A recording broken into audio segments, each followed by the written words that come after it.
looks like at this mine, the lowest adit. You have these giant yellow steel doors, like they were pneumatically operated. On the wall here are buttons, probably used to open and close the doors. We're inside now, it's looking out and into the tunnel. It's a cross-cut tunnel. I believe this one goes for almost a mile before it intersects any of the major workings. Alright, walking through the tunnel here, there's a small collapse, and steel set supports, shoring, ceiling is timbered.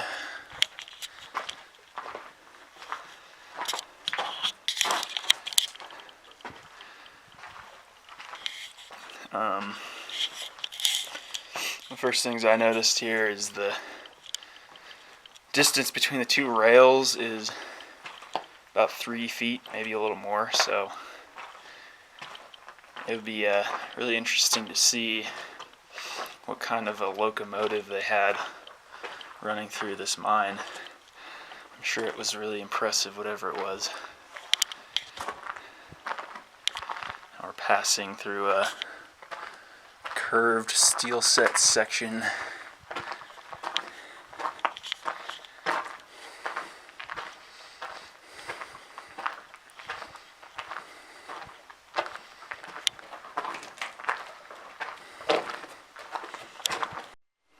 Just measured back to the portal, we're about 150 feet in.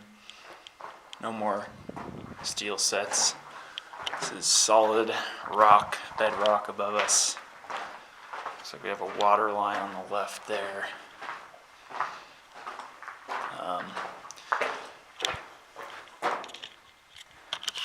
2-3, don't know what that is. Up ahead I see a small collapse. You can see the reason for the collapse here. These timbers have failed, mostly over there, but you can see them better here. Just completely snapped. Materials come down into the tunnel. And looking ahead, looks pretty good through here. One exception up here. There's a big mess.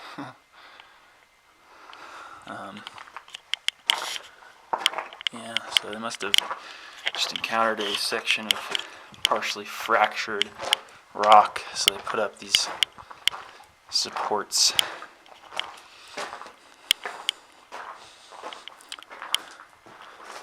That's the end of that steel set section. One thing you really miss out on in the videos is the smell of these abandoned mines. Pretty much every abandoned mine I go into has a unique smell to it. This one is no different. This one has a very chemically sulfur and oil type smell. And it's likely a combination of the fact that this was a modern mine and they had a lot more machinery operating in here. And it was a sulfide deposit, so you have pyrites and sphalerite and galena all oxidizing. And those contain sulfur. So that's where this mine probably gets its smell. But yeah, I mean, the smell is kind of an interesting thing. We're in a section of the tunnel that's about double the width of the rest of the tunnel. My lights don't really do it justice, but probably a storage area over there. That is a really just nasty color.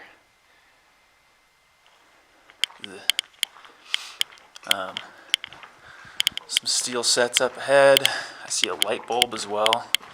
I've always wanted to see a mine with the light bulbs on. That would be pretty cool. Just to not have to use flashlights. We're probably about 500 feet in now. Like I said earlier, this crosscut runs for, I think, 3/4 of a mile. So we're only just getting started here. This is the track switcher here at this intersection.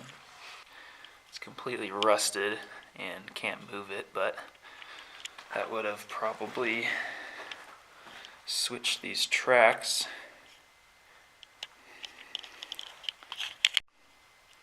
Here at a junction, see the tracks split here, and the crosscut continues forward, and a tunnel goes off to the right there.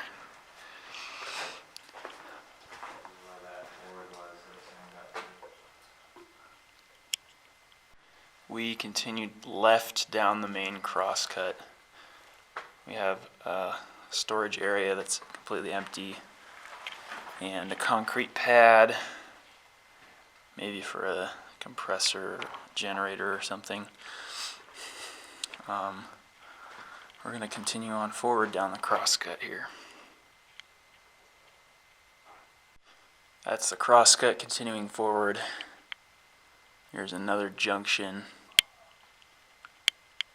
There's a chain link fence back there. Some really big water pipes up above me. Just go take a peek back here. Chain link fence. Valve.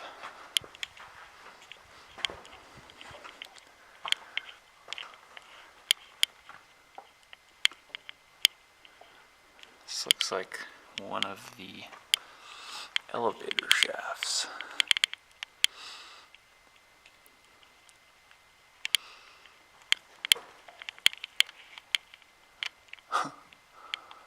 That is tall. Wow.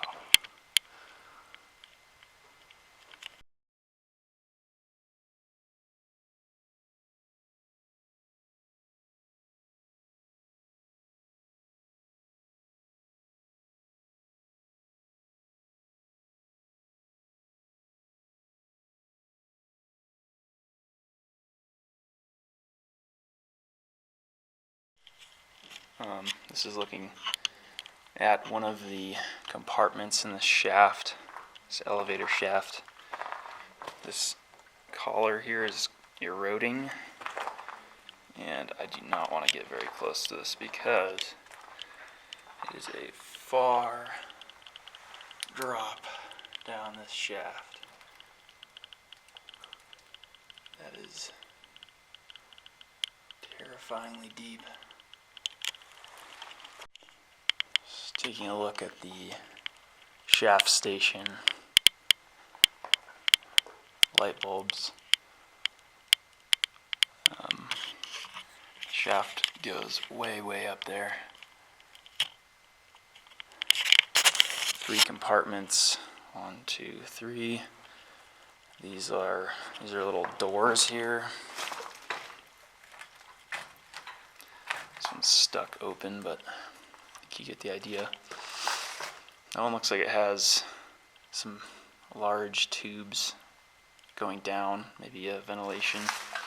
I'm sure the lower levels of this mine needed that ventilation because there's no adit below this one.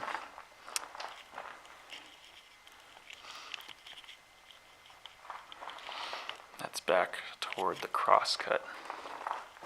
And then to the left of the shaft is a tunnel. Notice here the collar is badly eroding. You do not want to fall down there.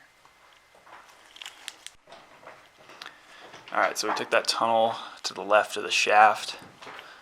We have a blocked tunnel that way, something off to the left. To the right, have a really massive ore chute here.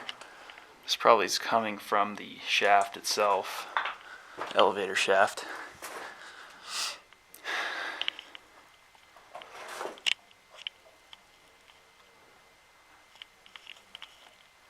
It's a really, really big chute. It's clogged with rocks.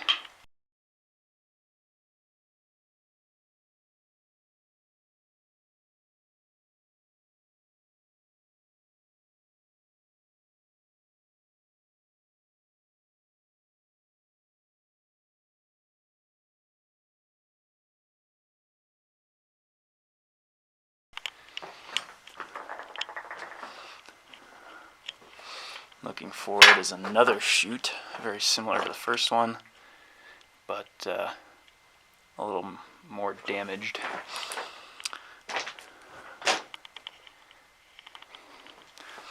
Climbing over this small collapse. I believe we're looping back around to the crosscut now.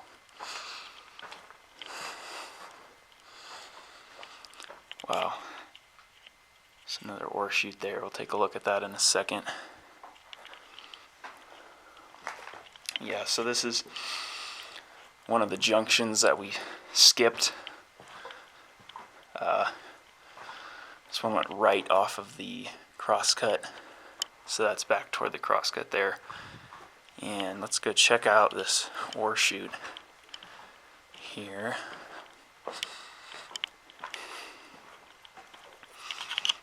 This is a seriously big mine. Wow.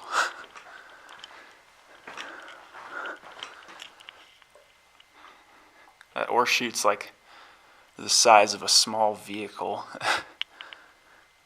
Jeez. It's hydraulically powered. That big hydraulic cylinder there. That is wild.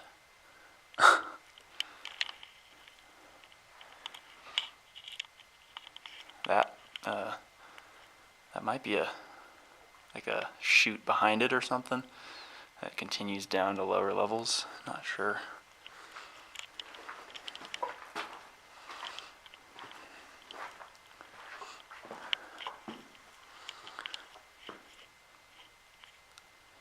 Just another look at the chute. There's a platform up there.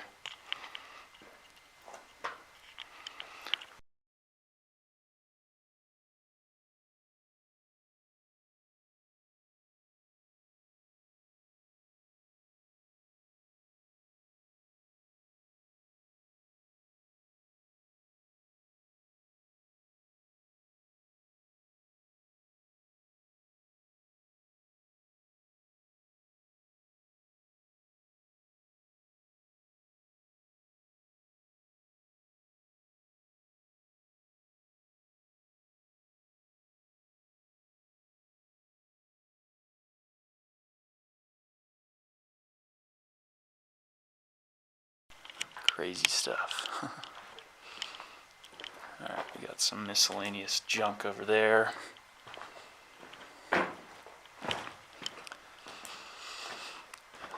Another bulkhead cutout area there. Oh, that looks like a borehole. Yep. Holy crap. That's a borehole going up as far as I can see. It's really echoey. Wow, that is freaky. Gosh. Huh. I don't think the laser is going to be able to measure that.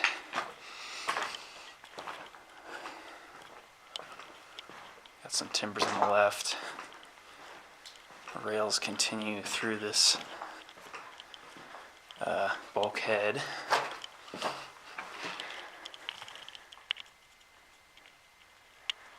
And have an oil drum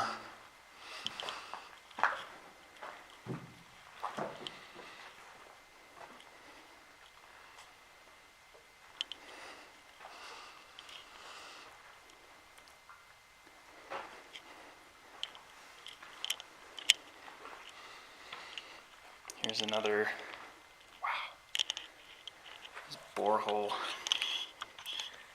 goes down forever. Jeez. That is wild. Looks like there's a collapse up here, which I'm not too upset about. Looks like there's these boreholes everywhere. There's one right there. That is a total collapse back there. So I'm going to turn back around and head to the shaft station.